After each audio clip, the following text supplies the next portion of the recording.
President Lee Tiemens stood in the big glass room at the top of the Seoul Command Center. His hands were shaking a little as he watched the huge screens showing the sky above. Earth. Today was the day that would change everything for humans everywhere. For the first time in history, alien ships were coming down from space to meet with people from Earth. The ships looked like nothing anyone had ever seen before. They were long and smooth with a silver color that seemed to glow in the sunlight. There were 12 of them moving slowly through the clouds above different cities around the world. One was heading towards Seoul where President Lee waited. Another was going to New York. More were flying toward London and Beijing and other big cities. Ambassador Kim Nari walked into the room carrying a thick folder of papers. She had been working day and night for 3 months getting ready for this moment. She was the smartest person President Lee knew when it came to talking with other countries, and now she would be talking with aliens from another world. Kim Nari, we are ready, she said, but her voice sounded nervous. The meeting place in Geneva is set up. All the world leaders will be there in 2 hours. The aliens sent a message saying they want to meet with representatives from every major nation on Earth. President Lee nodded and looked back at the screens. He could see the alien ship getting bigger as it came closer to Seoul. It was beautiful in a strange way, but also scary. No one knew what the aliens really wanted, or if they were friendly or dangerous. Dr. Park Hyun-woo came running into the room, with his white coat flying behind him. He was the top scientist who studied life from other planets, even though he had never seen any real aliens before today. His eyes were wide with excitement and fear at the same time. President Lee, they are not like anything we imagined, Dr. Park said as he tried to catch his breath. We got some pictures from the ship that landed in Switzerland an hour ago. The aliens look almost like humans, but their skin is pale blue and they are much taller than us. They have long, thin arms and legs, and their eyes are bigger than ours. What do they want? President Lee asked. They say they come in peace, Dr. Park replied.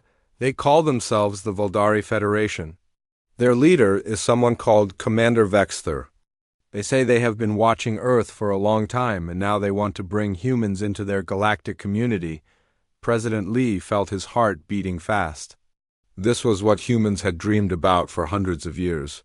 Meeting aliens from space and joining a big group of planets with different kinds of life. But something deep inside him made him worried. It seemed too good to be true. The phone on his desk rang and he answered it quickly. It was General Kim Dong-yoon calling from the Military Command Center under the city. Mr. President, the General said in his deep, serious voice. I have been watching these alien ships very carefully. They have weapons on them, big weapons. Much more powerful than anything we have on Earth. Are you sure? President Lee asked. Yes, Sir. General Kim replied. Our satellites show energy signatures that we have never seen before. These ships could destroy entire cities if they wanted to. I think we need to be very careful. President Lee thanked the general and hung up the phone. He looked at Kim Nari and Dr. Park, who had heard everything. They all felt the same worry now, but they also knew this was too important to stop. 2 hours later, President Lee was sitting in a big airplane flying toward Geneva. He looked out the window and saw the alien ship flying next to them. It was so close he could see the smooth metal surface and strange symbols written on the side. The ship made no sound at all as it moved through the air. When they landed in Geneva, President Lee saw something amazing. Leaders from every country in the world were there. The President of America was talking with the Prime Minister of England. The leader of China was shaking hands with the President of Russia. Even countries that usually did not get along were working together for this historic day. The meeting was held in the biggest room of the United Nations building. President Lee walked in and saw the aliens for the first time. Dr. Park was right. They looked almost like humans, but different in important ways. Their skin was pale blue like the color of ice. They were at least 7 feet tall and very thin.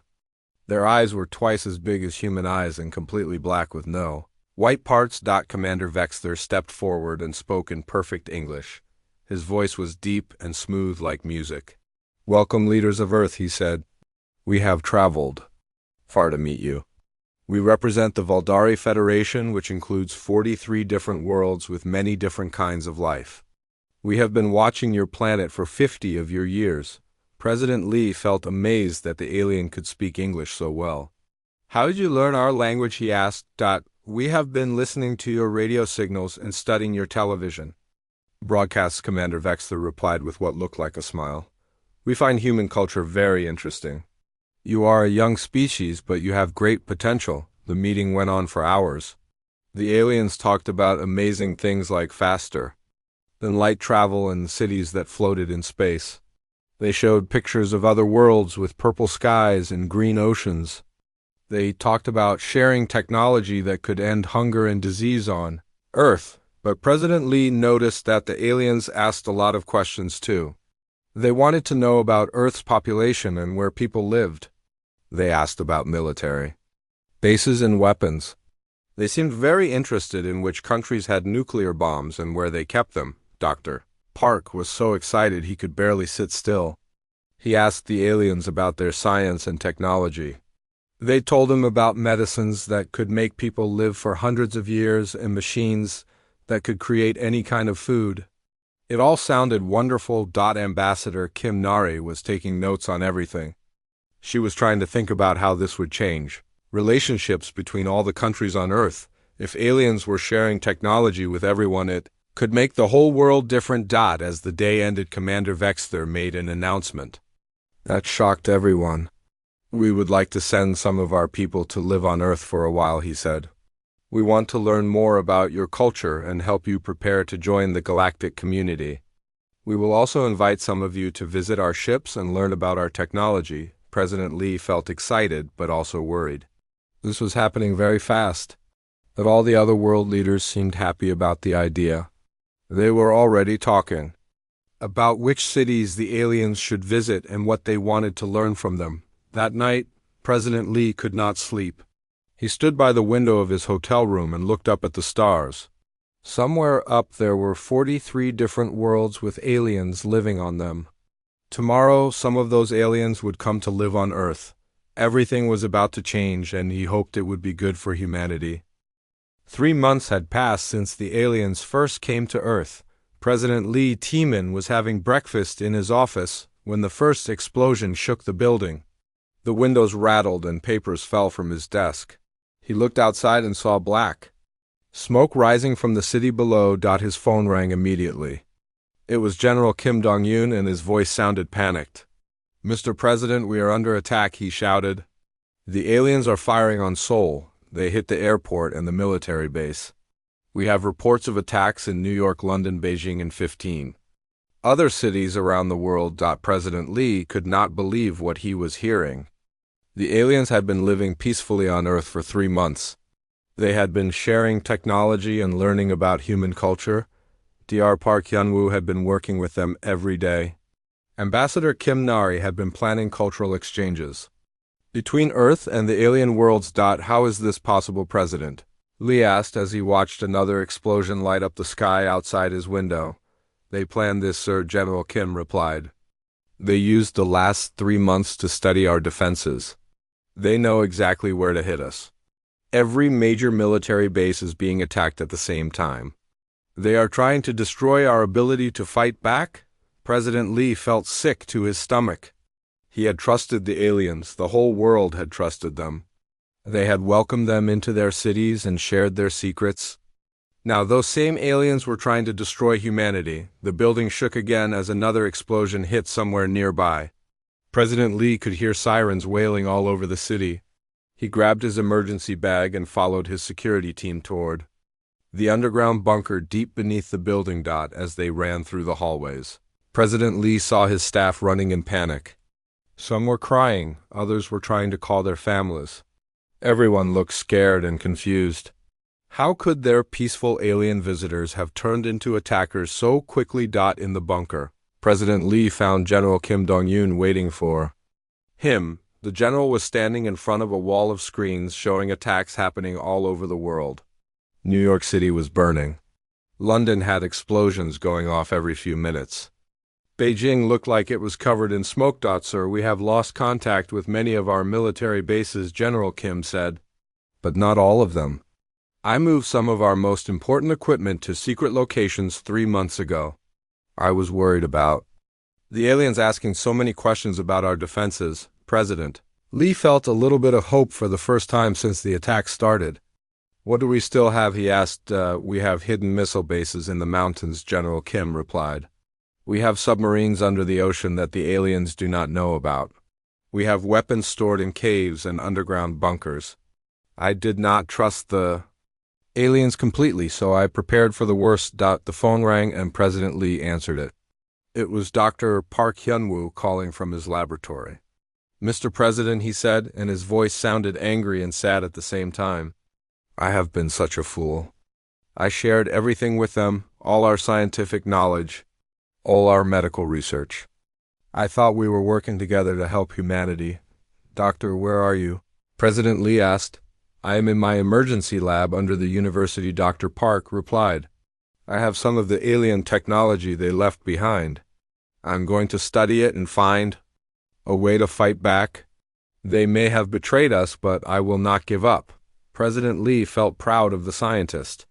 Even in this terrible situation, Dr. Park was thinking about how to help humanity survive. More phone calls came in throughout the day. President Lee learned that millions of people had been killed in the first attacks, but billions were still alive. The aliens had expected humans to surrender quickly, but instead they found organized resistance. Ambassador Kim Nari called from a shelter under the ruins of the United Nations building. Mr. President, she said, I have been in contact with other government leaders around the world. We are all thinking the same thing. The aliens made a mistake. They studied our military, but they did not understand the human spirit. What do you mean? President Lee asked. They expected us to panic and give up, Kim Nari explained, but instead people are fighting back. In every city that was attacked, ordinary people are helping soldiers. They are rescuing the wounded and sharing food and water. They are not acting like a defeated people. President Lee looked at the screens showing the destruction around the world. It was terrible, but Kim Nari was right. In every city he could see people helping each other. He saw doctors treating the wounded in the streets. He saw teachers protecting children. He saw old people sharing their food with strangers. General. Kim came over with a report in his hands. Sir, we shot down 3 alien ships today, he said with a smile. Our hidden missile bases worked perfectly. The aliens did not know about them. We also have reports that resistance fighters in other countries shot down alien ships using captured weapons. How many ships do they have? President Lee asked. We think about 200 ships attacked Earth today, General Kim replied. But we have already destroyed 20 of them. The aliens are not as strong as they pretended to be. Their ships are powerful, but they can be destroyed. Dr. Park called again with more good news. Mr. President, he said excitedly, I have been studying the alien weapons we captured. They are advanced, but they have weaknesses. Their energy weapons need special power sources. If we can cut off their power supply, their weapons will not work. President Lee felt hope growing in his chest. The aliens had surprised humanity with their attack, but humans were already learning how to fight back. The betrayal had been terrible, but it had also shown the aliens that humans were not easy to defeat. As night fell, President Lee stood in the bunker looking at maps of the world. Red marks showed where the aliens had attacked, but green marks showed where human forces were still fighting. There were more green marks than red marks. Intelligence Director Choi Minji came into the room with a folder of papers. Mr. President, she said, we have been listening to alien communications. They are confused. They expected to control the entire planet by now. Instead, they are facing resistance everywhere. What are they saying? President Lee asked. They are asking for more ships, Director Choi replied. They are telling their commanders that humans are more dangerous than they expected. They are also saying that other species in the galaxy have never fought back like this before. President Lee felt a new emotion growing inside him. It was not just hope anymore, it was determination. The aliens had attacked his people without warning. They had killed millions of innocent humans. They had lied about wanting peace, but they had also made a big mistake. They had attacked humanity without understanding what humans were really like. They had expected weak victims, but instead they had awakened a sleeping giant. Now they would. Learn what happened when you attacked the human home. The war for Earth had begun, and President Lee was determined that humanity would not just survive, but win. 6 months had passed since the alien attack began. President Lee Tiemann had not seen sunlight in weeks. He lived now in a deep underground bunker connected to miles of tunnels beneath Seoul. The city above was mostly ruins, but below the ground humanity was building a new kind of civilization. The bunker was bigger than most people knew. It had been built during the Cold War, but General Kim Dong-un had been secretly expanding it for years. Now it housed thousands of people, including government officials, scientists, soldiers, and ordinary citizens who had lost their homes. President Lee walked through the main tunnel, which was wide enough for trucks to drive through. The walls were lined with rooms where people lived and worked. Children played in areas that used to be storage spaces. Old people sat in circles telling stories to help everyone remember what life was like before the aliens came. In the medical section, Dr. Park Hyun-woo was working with a team of doctors and scientists. They had set up laboratories in what used to be military supply rooms. Dr. Park looked tired but excited as he showed President Lee their latest discoveries. Mr. President, we have learned so much about alien technology, Dr. Park said as he pointed to a table covered with alien devices. We captured these weapons from downed alien ships. Look at this energy rifle. It is very powerful, but it needs these special power cells to work. Dr. Park picked up a small cylinder that glowed with blue light. The aliens make these power cells on their ships, he explained. But we have learned how to make them too. We can not only use their weapons against them, but we can also make new weapons using their technology. President Lee felt amazed. Human scientists had learned to copy alien technology in just 6 months. That was faster than anyone had thought possible. Dr. Kang Soo-young came over from another work table. She had been Dr. Park's biggest rival before the war, but now they worked together every day. Mr. President, she said with a smile, we have even better news. We have figured out how to make the alien power cells work in our own weapons. Our missiles can now penetrate their ship armor. President Lee felt proud of the human scientists. The aliens had advanced technology, but humans had something the aliens did not understand. They had the ability to learn and adapt very quickly. Intelligence Director Choi Min-ji appeared at President Lee's side. She had been moving through the tunnels like a ghost, organizing spy networks and gathering information about alien movements. Sir, she said quietly, I have reports from resistance groups around the world. Governor Yoon Ji-ae in Australia has organized 50,000 fighters in the underground caves there. Commander Nam Seok-jin in northern Canada has been attacking alien supply lines with great success. What about the other countries? President Lee asked. Director Choi smiled.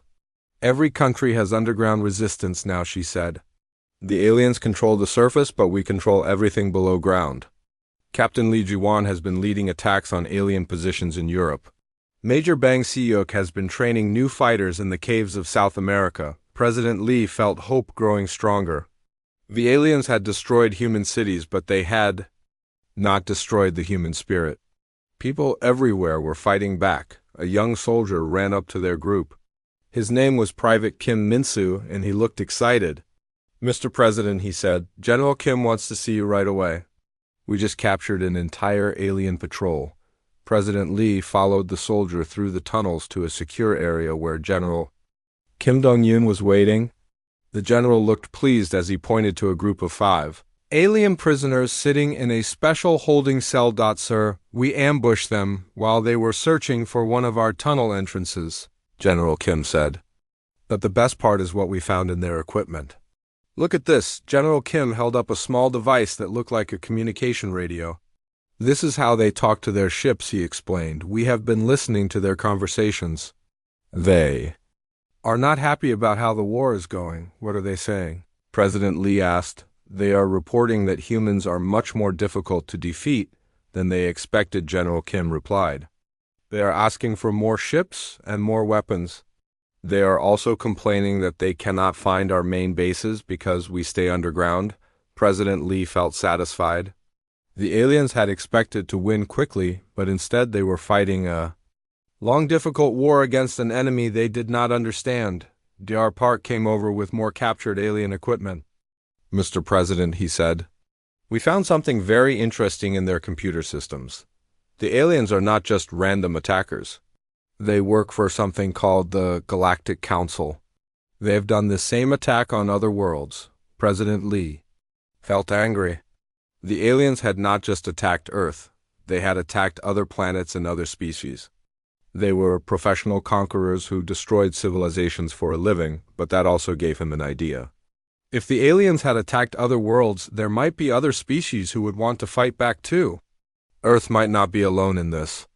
War. Director Choi brought more news, sir, she said. Our spies have reported that the aliens are having supply problems. They expected to capture our factories and use them to make what they need.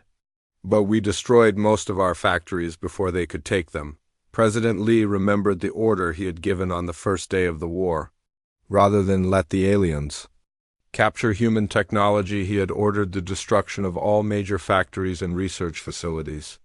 It had been a painful decision, but now it was helping humanity win. Captain Lee Ji-won came into the room carrying a bag of alien equipment. She had been promoted from her original rank after showing great skill in guerrilla warfare. "Mr. President," she said, "my team destroyed 3 alien vehicles today. We are getting better at fighting them every day. The aliens are good at attacking." From space, Captain Lee continued, "But they are not good at ground fighting. They are too tall and too thin. They cannot move quickly in Earth gravity.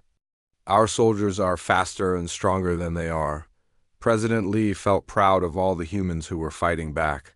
The aliens had advanced technology, but humans had courage and creativity. They had the ability to learn from their mistakes and find new ways to fight. As the day ended, President Lee walked through the tunnels one more time. He saw families eating dinner together in small rooms. He saw children doing homework by the light of alien power cells. He saw old people teaching young soldiers how to repair captured alien weapons. The aliens had attacked humanity thinking they were weak, but instead they had united all humans in a common cause. Rich and poor, young and old people from every country were now working together to defend their planet. President Lee stopped at a window that looked out through a hidden camera to the surface. Seoul was still in ruins, but in the distance he could see small lights moving around. Those were human resistance fighters moving through the darkness. They were taking back their world one small victory at a time. The war was far from over, but President Lee knew that humanity would not give up. They had learned to live underground and fight back. They had learned to use alien technology against the aliens themselves. Most importantly, they had learned that they were stronger together than they had ever been apart. The aliens had wanted to conquer Earth, but instead they had created something they never expected. They had created a united human species that was determined to not just survive, but to win. 2 years had passed since the alien invasion began. President Lee Taemin stood in the command center deep underground, watching the biggest military operation in human history. On the screens around him, he could see teams of human soldiers moving through the darkness toward their target. The target was a massive alien command ship that had landed outside of what used to be Tokyo. The ship was bigger than any building humans had ever made. It was 3 miles long and half a mile wide. Intelligence Director Choi Ming-ji had spent months planning this attack. General Kim Dong-yoon spoke into his radio, giving orders to the attack teams. "Team Alpha, move to position 1, he said. Team Beta, wait for my signal. Team Gamma, prepare the EMP devices." President Lee felt his heart beating fast. This was the most dangerous operation they had ever attempted. If it failed, thousands of human soldiers would die. But if it succeeded, they might finally turn the war in humanity's favor. Dr. Park Hyun-woo was standing next to President Lee, watching his special weapons being used in battle for the first time. Over the past 2 years, he had learned to create new weapons by combining human engineering with alien technology. The EMP devices were his latest invention. Mr. President, Dr. Park said nervously. The EMP devices should shut down the alien ship's power systems for about 10 minutes. That should be enough time for our soldiers to get inside and capture the ship. What if the aliens have backup power systems? President Lee asked. Dr. Park looked worried. Then our soldiers will be trapped inside the ship with very angry aliens, he admitted, but we have no choice. We need that ship and everything inside it. On the screens, President Lee could see the first part of the attack beginning. Human soldiers in dark clothing moved silently through the ruins of Tokyo. They had been training for this mission for months.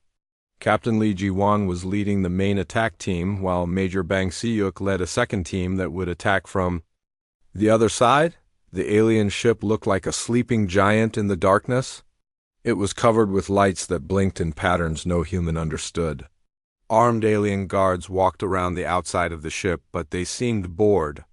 They had been on Earth for 2 years and had grown used to easy victories. General Kim spoke into his radio again.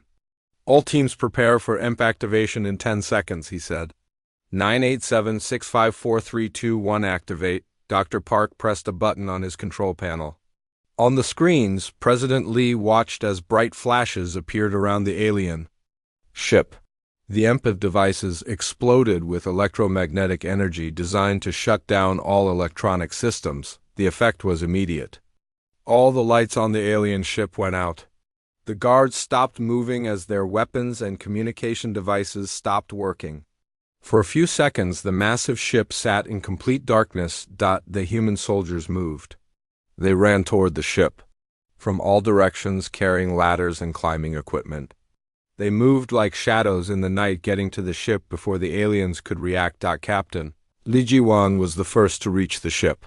She placed explosive charges on what looked like a door on the side of the ship. The explosion lit up the darkness and created a hole big enough for soldiers to run through. Mr. President, General Kim said with excitement in his voice. The first teams are inside the ship. They are reporting that the aliens are confused and disorganized.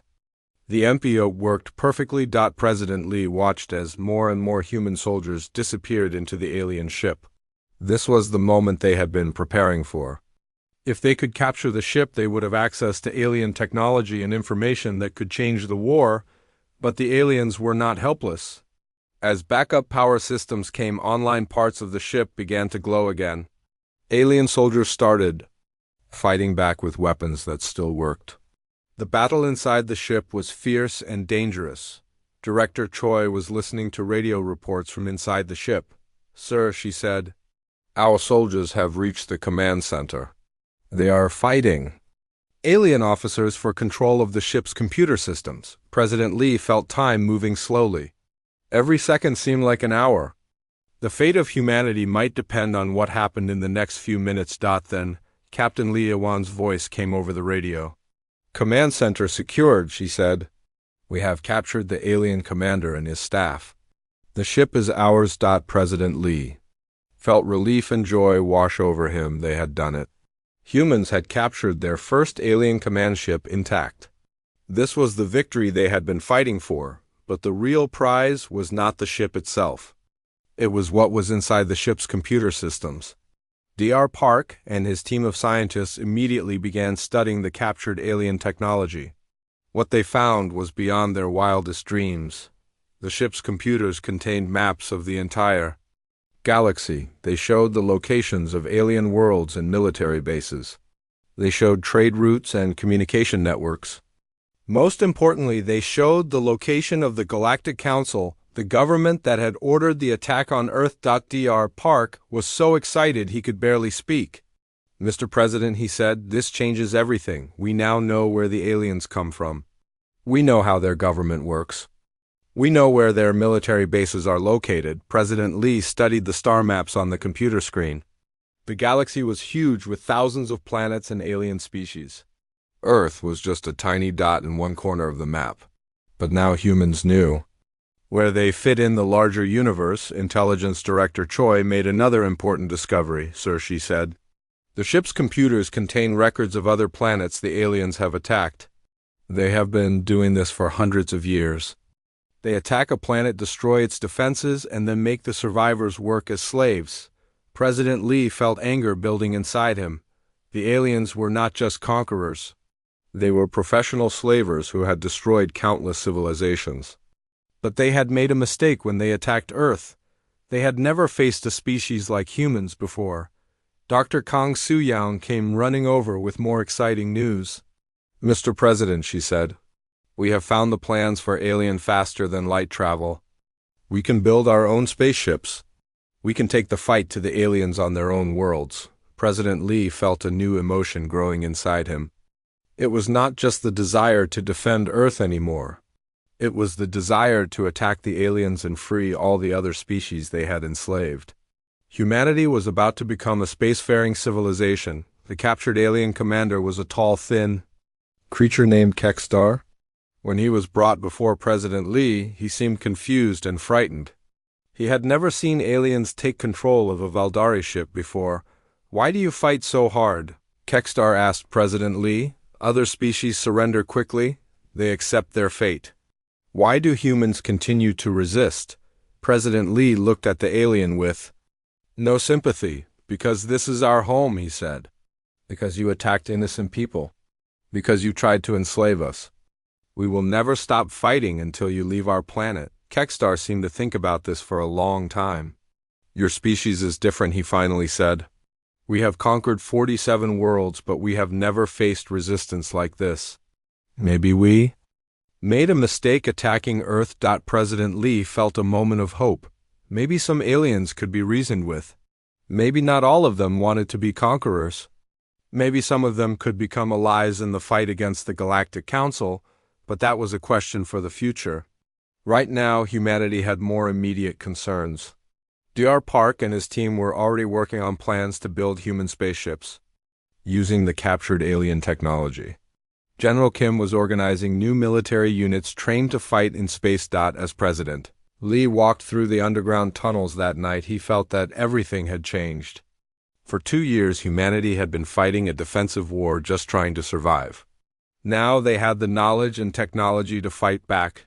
The aliens had thought they were attacking a primitive species that would be easy to conquer. Instead, they had awakened a sleeping giant that was now ready to take the fight to them.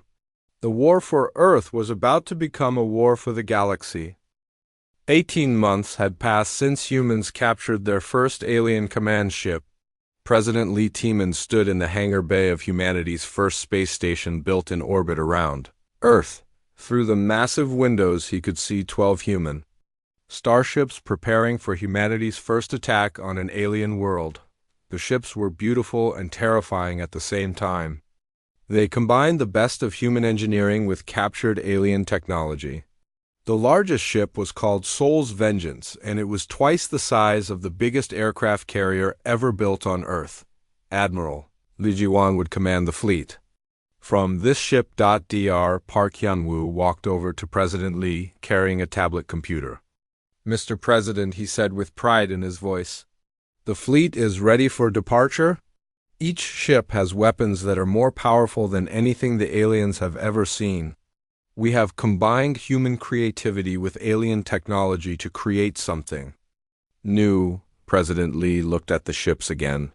It was hard to believe that just 3 years ago, humans had never traveled beyond their own moon.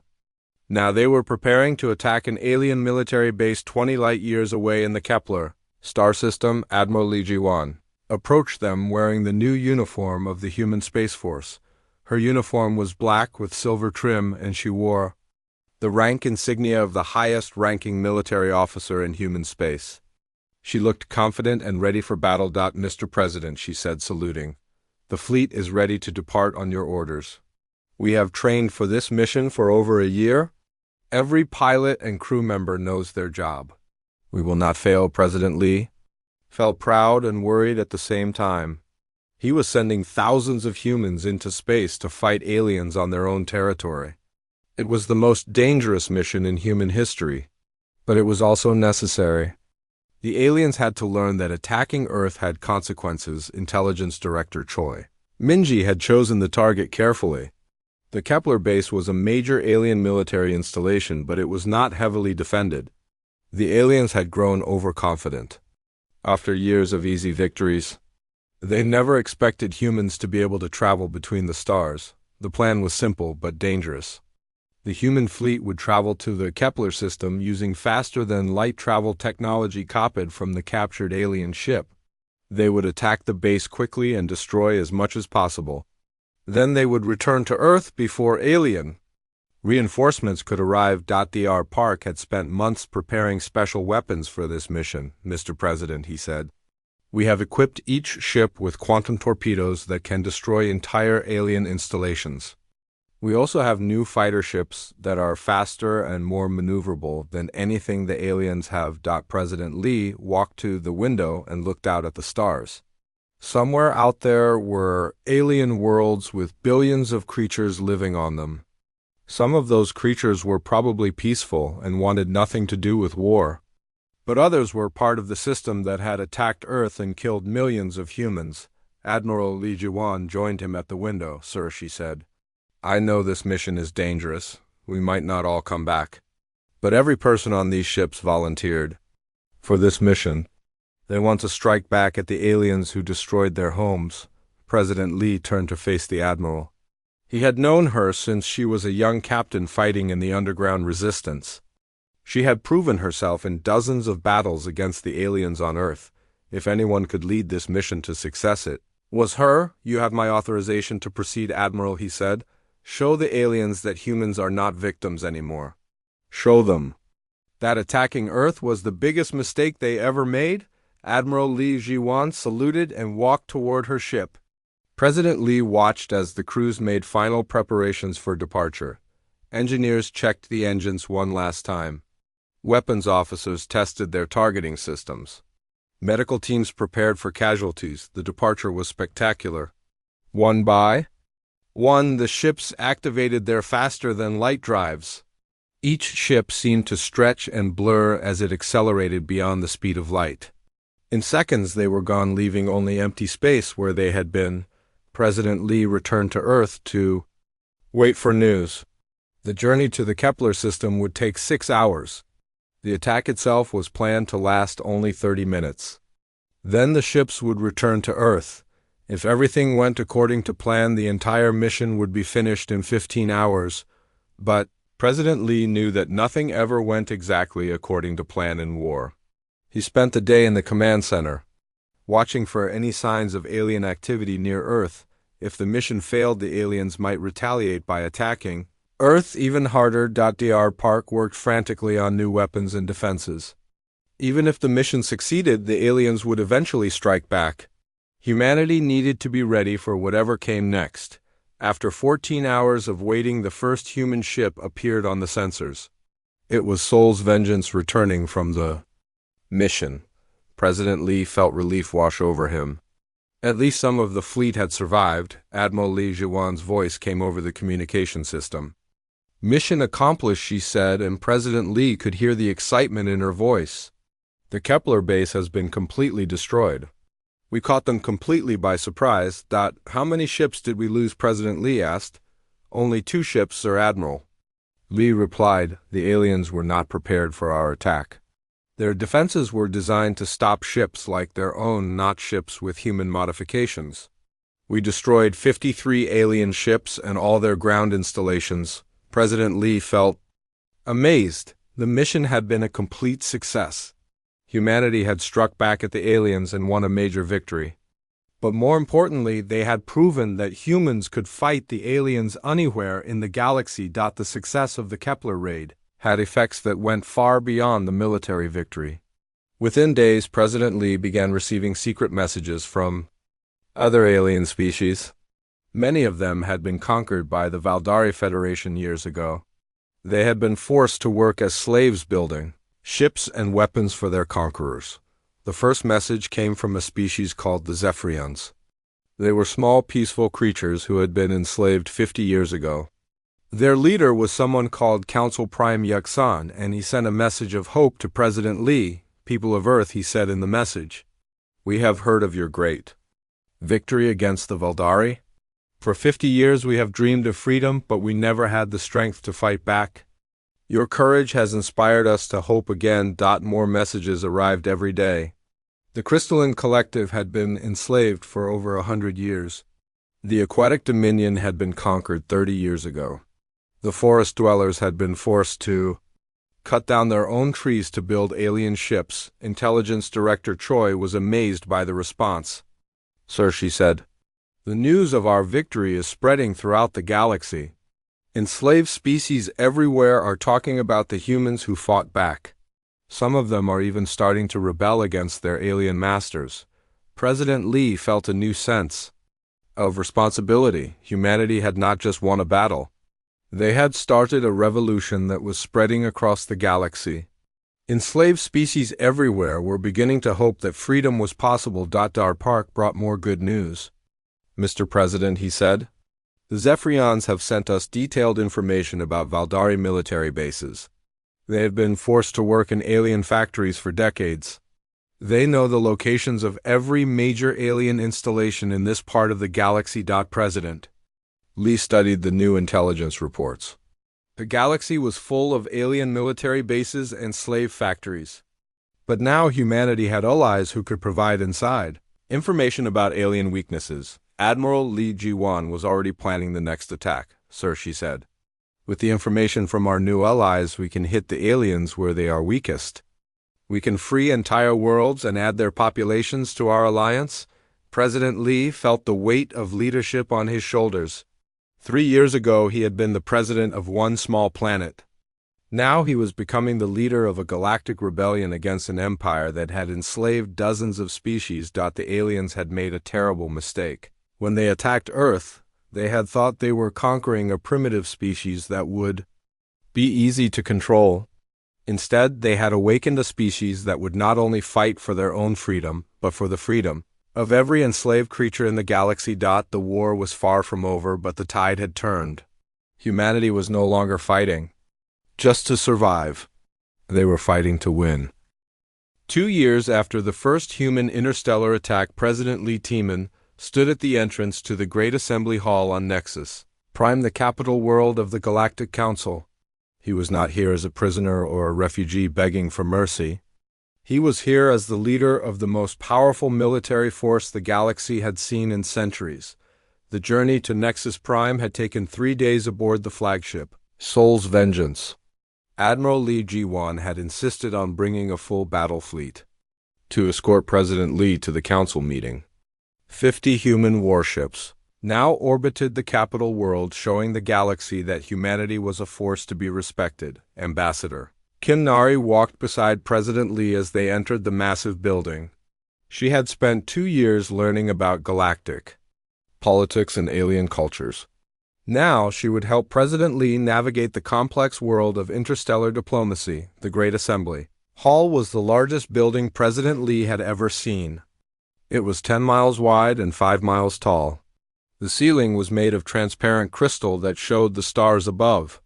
Thousands of seats filled the circular chamber, each one designed for a different alien species. As President Lee entered the hall, a strange silence fell over the assembled delegates. Representatives from dozens of worlds had come to see the human leader who had changed the balance of power in the galaxy. Many of them had heard stories about human military victories, but seeing President Lee in person made those stories real. The Valdari delegation sat in the center of the chamber. Commander Vexler was still their leader, but he looked older and more tired than when he had first visited Earth. The past 4 years of war had not been kind to the Valdari Federation. They had lost hundreds of ships and dozens of worlds to the human-led rebellion. President Lee took his place at the speaker's podium in the center of the hall. The chamber was so large that his voice was amplified by advanced technology so that every delegate could hear him clearly. He looked around at the alien faces staring at him and felt the weight of history on his shoulders. "Council members," he began, "I am President Lee Tiemann of Earth. I come before you today not to ask for your mercy, but to demand justice for the crimes committed against my people and against all the enslaved species in this galaxy." A murmur went through the crowd. Many of the delegates had expected President Lee to be more diplomatic. They were not used to anyone making demands of the Galactic Council. 4 years ago, President Lee continued, the Valdari Federation came to Earth claiming to want peace and friendship. They spent 3 months studying our defenses and learning about our world. Then they attacked without warning, killing millions of innocent people and trying to enslave the rest. Commander Vexter stood up from his seat. The human speaks lies, he said in a loud voice. Earth was integrated into the galactic community according to standard protocols. The humans refused to accept their proper place in the galactic order. President Lee smiled coldly. He had been expecting this response. He pulled out a small device that projected a holographic display above the podium. The display showed recordings from the captured Valdari command ship. Let me show you what your standard protocols really mean, President Lee said. These are recordings from Commander Vexler's own ship. They show the real reason the Valdari attacked Earth. The recording began to play. The delegates watched in shock as they heard Valdari officers discussing their plans to destroy Earth's defenses and enslave the human population. They heard conversations about selling human slaves to other alien species. They heard Commander Vexter himself giving orders to kill anyone who resisted. This is what the Valdari call integration. President Lee said as the recording continued. They attack peaceful worlds, destroy their defenses, and force the survivors to work as slaves. They have done this to 47 different species over the past 300 years. The hall erupted in noise as delegates began talking among themselves. Many of them represented species that had been conquered by the Valdari. They had suspected the truth but had been too afraid to speak out. Now they had proof of what the Valdari really were. A tall, thin alien from the Zephyrian delegation stood up. Council members, he said in a voice that shook with emotion. The humans speak the truth. My people were enslaved by the Valdari 50 years ago. We have been forced to build their ships and weapons ever since. The humans are the first species brave enough to fight back and help us gain our freedom. More delegates began to stand and speak. The representative from the Crystalline Collective told how their world had been strip-mined to build Valdari ships. The forest dwellers described how they had been forced to cut down their sacred trees. The Aquatic Dominion spoke of their children being taken away to work in alien factories. Commander Vexler looked around the chamber with growing alarm. For centuries, the Valdari had controlled the Galactic Council through fear and intimidation. Other species had been too afraid to speak out against them. But now with human, military power backing them up, the enslaved species were finally finding their courage. President Lee let the testimonies continue for an hour. He wanted every delegate to hear the truth about Valdari crimes. When the chamber finally grew quiet, he stepped forward to speak again. Council members, he said, the evidence is clear. The Valdari Federation has committed genocide and slavery on a massive scale. They have violated every principle of civilized behavior. They must be held accountable for their crimes. The chief counselor was an ancient alien creature called Elder Thexmorn. He had been the leader of the Galactic Council for over 200 years. He looked tired and sad as he spoke. President Lee, he said, what you have shown us today is deeply disturbing. But the Valdari are a powerful member of this council. They control vast territories and command mighty fleets. What do you propose we do about this situation? President Lee had been preparing for this question. Mr. Chief Counselor, he said, I propose that the Valdari Federation be stripped of their council membership immediately. I propose that they be ordered to free all enslaved species and pay reparations for the damage they have caused. And I propose that if they refuse to comply, they be removed from power by force. The chamber exploded in noise again. Some delegates cheered while others looked frightened. The idea of forcibly removing a council member was almost unthinkable. It had never been done before in the history of the Galactic Council. Commander Vexler stood up again, and his voice was full of anger. The humans are newcomers to the galaxy, he shouted. They have no right to dictate terms to established civilizations. We demand that Earth be punished for their attacks on Valdari territory. President Lee turned to face Commander Vexler directly. Commander, he said calmly, you attacked our world without provocation. You killed millions of our people. You tried to enslave our entire species. We have every right to defend ourselves and to seek justice for your crimes. Admiral Lee Jiwan spoke up from where she sat with the human delegation. Council members, she said, The human Space Force currently has 50 warships in orbit around this planet. We have liberated 12 worlds from Veldari control in the past 2 years.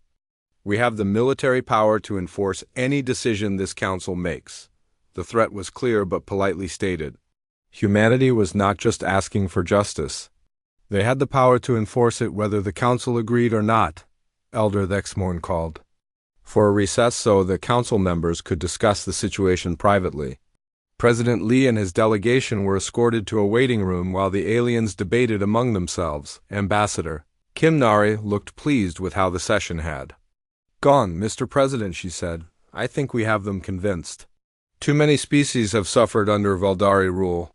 The council members are afraid that if they do not act now, the rebellion will spread even further. Intelligence Director Choi Minji had been monitoring alien communications during the session. Sir, she said, the enslaved species are already organizing. If the council does not act, they are prepared to declare independence and join our alliance. Anyway, President Lee felt satisfied. 4 years ago, Earth had been a single, isolated planet under alien attack. Now humanity led a coalition of free worlds that could challenge the most powerful empire in the galaxy. When the session resumed, Elder Thexmorn looked grim but determined. He read from a prepared statement that would change galactic history forever. After careful consideration, the Galactic Council has voted to strip the Veldari Federation of its membership, he announced. The Veldari are hereby ordered to free all enslaved populations, return all conquered territories, and pay reparations to the species they have harmed. The chamber erupted in celebration. Representatives from formerly enslaved worlds cheered and hugged each other. The Veldari delegation sat in stunned silence, unable to believe what was happening, but Elder Thexmorn was not finished. Furthermore, he continued, the Council recognizes the Human Federation as a full member with all the rights and responsibilities that entails. President Lee Tae-min is hereby invited to take a permanent seat on the Council as the representative of humanity and all newly liberated worlds. President Lee felt overwhelmed by the magnitude of what had just happened. In 4 years, humanity had gone from being unknown primitives to being the most influential species in the galaxy. They had not just survived their first contact with alien life. They had fundamentally changed the entire galactic sea.